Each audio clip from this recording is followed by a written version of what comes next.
ఒకసారి యేసన్న గారు ఒక సాక్ష్యం పంచుకున్నారు. ఆ సాక్ష్యం ఏంటి అని అంటే, దాదాపు 80 సంవత్సరాల పైన ఆయన ఒక వీడియోలో చూసిన, ఆయన సాక్ష్యంలో చూసినటువంటిదే పంచుకుంటు. 80 సంవత్సరాల పైన ఉన్నటువంటి ఒక ముసలామ వచ్చింది. ఏంటనంటే, అయ్యా యేసయ్య నన్ను అంగీకరిస్తాడమ్మా, నేను చాలా పెద్ద పాపినయ్యా, నువ్వు ఎంత వ్యభిచారివైనా, ఎంత విగ్రహారాధనైనా, ఏ విధమైనటువంటి పరిస్థితి అయినా నిన్ను క్షమిస్తాడు. ఆమె అన్నది, అయ్యా నేను హంతకురాలిని. ఏమన్నది? హంతకురాలువా? పర్వాలేదమ్మా, దేవుని దగ్గర పశ్చాత్తాపడితే దేవుడు నిన్ను క్షమిస్తాడు. అయ్యా నేను కొద్ది 100 మందిని చంపానయ్యా. ఎంతమందిని? కొన్ని 100 మందిని. హల్లెలూయా. ఎవరు? ఎలాగమ్మా? అయ్యా నేను ఒక మంత్రసానిని. ఏంటి? నాకు తెలివి వచ్చినప్పటి నుంచి నేను ఇదే పనే చేస్తున్నాను. నేను బాగా కాన్పులు పురుడు పోస్తాను అని చెప్పి అందరు నన్ను పిలిచేవాళ్ళు. అయితే కాన్పు సమయంలో ఇంటివారే ఆడపిల్ల అయితే చంపించేసేవారు. నువ్వే బయటపడేసి, లేకపోతే చంపే, లేకపోతే పూడ్చిపెట్టే అని చెప్పి ఆడపిల్లలు పుట్టిన సమయంలో అందరూ అలాగ చేసేవాళ్ళు.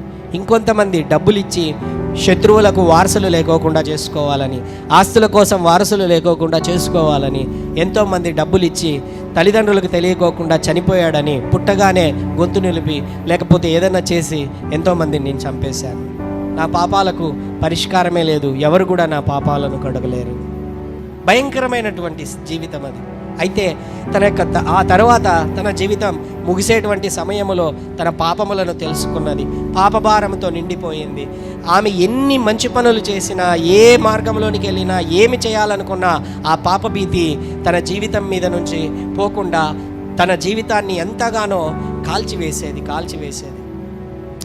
అయితే యేసయ్య దగ్గరికి వచ్చినప్పుడు, యేసయ్య గురించిన మాటలు విన్నప్పుడు, పశ్చాత్తాపడినటువంటి వానికి దేవుడు క్షమాపణ ఇస్తాడని ఆ మాటలు విన్నప్పుడు ఆదరణ పొందుకుని తన జీవితాన్ని యేసుకు అప్పచెప్పింది. తన జీవితంలో గతమునంతా మర్చిపోయి, అయ్యా నన్ను క్షమించని దేవుని యొక్క పాదాల ఎదుట పడి కన్నీరు పెట్టుకొని తను తిరిగి దేవుని యొక్క రాజ్యములోనికి తను స్వీకరింపబడింది. హల్లెలూయా. ఆమె చేసిన పనులు అతి భయంకరమైనటువంటి పనులు. కానీ ఒకటే బైబిల్ చెబుతున్నది, పౌలు అంటున్నాడు, తెలియక చేసి తిని కనుక నేను క్షమింపబడి తిని. తెలిసి చేసినటువంటిది కాదు కదా. పాపమే, మరణము, మర్డర్ అనేటువంటిది క్రైమే. అయితే చేసేసింది.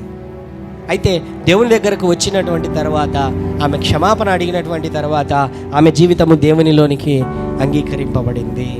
హల్లెలూయా. కొంతమంది బైబిల్ చెబుతుంది, అగ్నిలో నుండి తప్పింపబడినట్లు కొంతమంది అంగీకరింపబడతారు. ఈ లోకం ఆమెను అంగీకరించలేదు.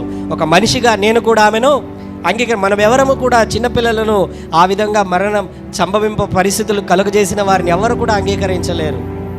అయితే దేవుడు హృదయం ఎరిగినటువంటి వాడు. అలాగని చెప్పి దేవుడు అంత కఠినమైన పాపముల గుండా వెళ్ళిన వారిని కూడా క్షమించేటువంటి దేవుడు. నీ పాపములు చిన్నవే, క్షమిస్తాడు దేవుడు. హల్లెలూయా.